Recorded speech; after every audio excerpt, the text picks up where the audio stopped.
जय जगन्नाथ आपण मानक प्रज्योतिष को स्वागत। 27 अगस्त बुधवार दिन आमर गणेश चतुर्थी पड़ुची, गणेश पूजा पड़ुची। तो यही गणेश पूजा एमती किछि उपाय कले आपणकर धन समृद्धि, संतान प्राप्ति, कार्य सफलता, परीक्षा सफलता आपण पाई परिबे। ता सहित आपणक पिलांकर जदि पाठ पढ़ारे मन रहू नहीं कि सेमानकर माने बुद्धि आ स्मृति जदि सेतिकी रहू नहीं, ताहले सेमती किछि उपाय कले मध्य आपणकर माने सब किछि ठीक हे जिवो। तो देखंतु मु कहि दोछि, फास्ट होछि आपणक जदि कार्य सफलता मिलू नहीं, बारंबार आपनको जीवन रे बाधा माने देखा जाउछि, ताहले गणेश पूजा रे 21टी दुब, ठीक अछि, 21टी दुब, 21टी लाल फूल, 21टी मोदक भगवान गणेश को अर्पण करिवे। ओम गम गणपते नमः र मंत्र 11 बार आपण उच्चारण करिवे।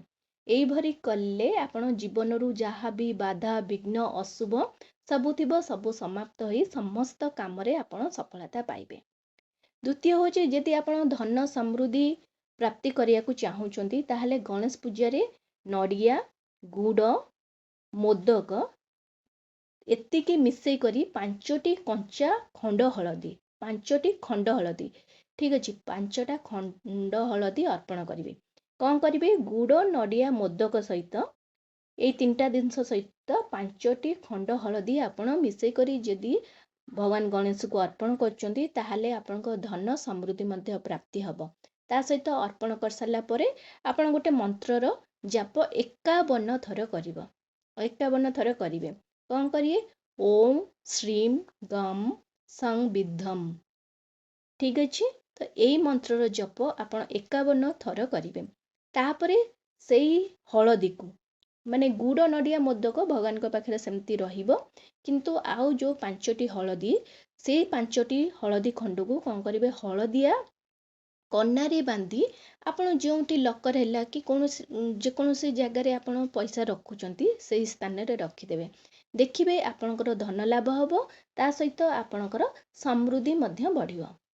जदि आपणक पिलांकर माने पाठ पढ़ारे मन रहू नहीं, तांको ध्यान से माने दौ नांदी, ताहले आपणक जदि पिलांकर पाठ पढ़ा प्रति ध्यान, बुद्धि किंबा स्मृति शक्ति बढ़ाइबा को चाहूचंती, ताहले गणेश पूजा दिन भगवान गणेश को पाखरे 5टी अक्षत माने अभंगा अरुआ चाउल रे किछि हलदी गुंड मिसई आपण कोन करिवे? भगवान गणेश को पाखरे रखिवे। तापरे ओम वक्रतुंडाय हूं मंत्र 108 थर उच्चारण करिवे। तापरे सेई अक्षत को सेई पिला मुंडरे टिके छिंची देबे। देखिबे तापरठू तार बुद्धि माने केमिति हबो। तापरे हैला संतान प्राप्ति पाई, जदि आपनको संतानर सुख लाभ हेउ नहीं, ताहले गणेश पूजा दिन 108टी दुब भगवान गणेश को अर्पण करी ओम सुबंधु मते नमः मंत्र आपण 108 थर उच्चारण करिवे, ठीक अछि। गणेश पूजा केतेटी? 108टी दुब आपण कोन करिवे? अर्पण करी 108 थर आपण उच्चारण करिवे मंत्रटी।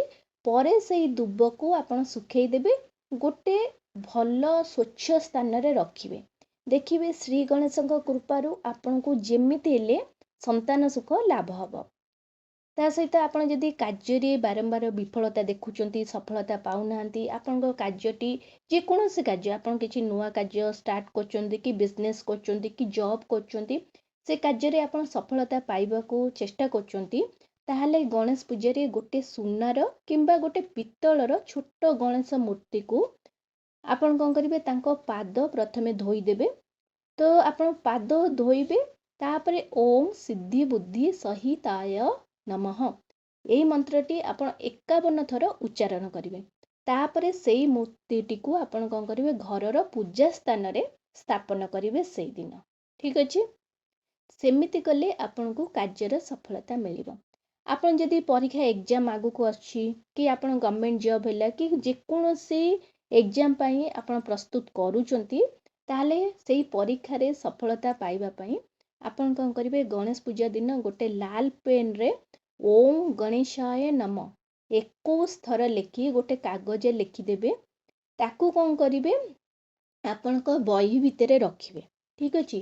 ଗଣେଶ ପୂଜାରେ ଆପଣ କ'ଣ କରିବେ, ଗୋଟେ ଲାଲ ପେନ୍ରେ ଓମ୍ ଗଣେଶାୟ ନମଃ 21 ଥର ଲେଖି ଗୋଟେ କାଗଜରେ, ସେଇ କାଗଜଟିକୁ ଆପଣ କ'ଣ କରିବେ, ଗୋଟେ ବହି ଭିତରେ ରଖିବେ। କିନ୍ତୁ ସେଇ ମାନେ ଲେଖାଟି ଆପଣ ଆଉ କାହାକୁ ଦେଖେଇବେନି। ଠିକ୍ ଅଛି, ଦେଖେଇବେନି, ଆପଣ ଚୁପଚାପ ରହିବେ। ଦେଖିବେ ଶ୍ରୀ ଗଣେଶଙ୍କ କୃପାରୁ ଆପଣଙ୍କୁ ମାନେ ଆପଣଙ୍କର ମାନେ ସେତିକି ବୃଦ୍ଧି ହେବ, ତା ସହିତ ସ୍ମୃତି ଶକ୍ତି ସେତିକି ବଢ଼ିବ, ଆପଣଙ୍କ କନସେନ୍ଟ୍ରେସନ୍ ପାୱାର ମଧ୍ୟ ସେତିକି ବଢ଼ିବ, ଆପଣ ପରୀକ୍ଷାରେ ସଫଳତା ପାଇବେ। ଯଦି ଆପଣଙ୍କ ଘରେ କୌଣସି ସବୁବେଳେ କଳି ଝଗଡ଼ା ଲାଗୁଛି, ଅଶାନ୍ତି ରହୁଛି, ମିସ୍ଅଣ୍ଡରଷ୍ଟାଣ୍ଡିଂ ରହୁଛି, ତାହେଲେ ଗଣେଶ ପୂଜାରେ ଗୋଟିଏ ନଡ଼ିଆ ଆପଣ କ'ଣ କରିବେ, ଆପଣ ଯେତିକି ବି ପରିବାର ସଦସ୍ୟ ଅଛନ୍ତି ତାଙ୍କର ଟିକେ ହାତ ସ୍ପର୍ଶ କରିଦେବେ। ଓಂ ବକତୁଣ୍ଡାୟ ହୁଁ 31 ବାର ମନ୍ତ୍ର ପଢ଼ି ଆପଣ ସେଇ ନଡ଼ିଆଟିକୁ ପାଣିରେ ମାନେ ଭସେଇ ଦେବେ। ଏହା କରିବା ଦ୍ୱାରା ଘରେ ଶାନ୍ତି ଲାଗି ରହିବ। ମାନେ ଯେମିତିକି ଗୋଟେ କଳହ ଲାଗିକରି ରହୁଥିଲା, ସେମିତି ଆପଣଙ୍କର ଆଉ ରହିବ ନାହିଁ।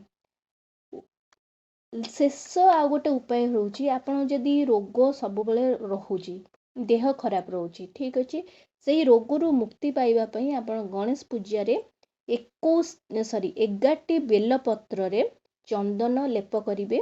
ତାପରେ ଓଁ ଗଣାଧିପତେହେ ନମଃ ମନ୍ତ୍ର 11 ଥର ପଢ଼ି ସେଇ ଯେଉଁ ବେଲପତ୍ରକୁ ଆପଣ ଶ୍ରୀ ଗଣେଶଙ୍କୁ ଅର୍ପଣ କରିବେ। ଆଉ ପ୍ରସାଦ ଭାବରେ ଗୋଟିଏ କି 2ଟି ବେଲପତ୍ର ଆପଣ କ'ଣ କରିବେ, ନିଜେ ମଧ୍ୟ ଖାଇବେ। ଏହା କରିବା ଦ୍ୱାରା ଶରୀରରେ ପ୍ରତିରୋଧକ ଶକ୍ତି ବଢ଼ିବ, ଆଉ ଧୀରେ ଧୀରେ ରୋଗ ମଧ୍ୟ କମିବ। କିନ୍ତୁ ଏହି ଉପାୟ କଲେ ଆପଣଙ୍କୁ ରେଜଲ୍ଟ କେତେବେଳେ ଦେଖାଯିବ, ଯେତେବେଳେ ଆପଣ ବିଶ୍ୱାସର ସହିତ, ଭକ୍ତିର ସହିତ କରିବେ। ଆପଣଙ୍କର ଗୋଟିଏ ଥର ହେବନି, 2 ଥରରେ ଆପଣ ମାନେ କ'ଣ କରିବେ, ଆପଣଙ୍କୁ ବିଶ୍ୱାସ ଯେମିତି ଆପଣଙ୍କର ମାନେ ଆପଣ କେବେ ଭାବିବେ ନା, ହଁ ମୁଁ କରିଦେଲି କ'ଣ ପାଇଁ ହେଲାନି। ଅପେକ୍ଷା କରିବେ, ତା ସହିତ ଆପଣ ନିଜର କାର୍ଯ୍ୟ ମଧ୍ୟ କରିବେ। ନିଜର କାମ ନ କଲେ କେବେ ବି କୌଣସି ମାନେ ଭଗବାନ ବି ଆପଣଙ୍କୁ କିଛି ଦେଇପାରିବନି କି କିଛି କରିପାରିବେନି।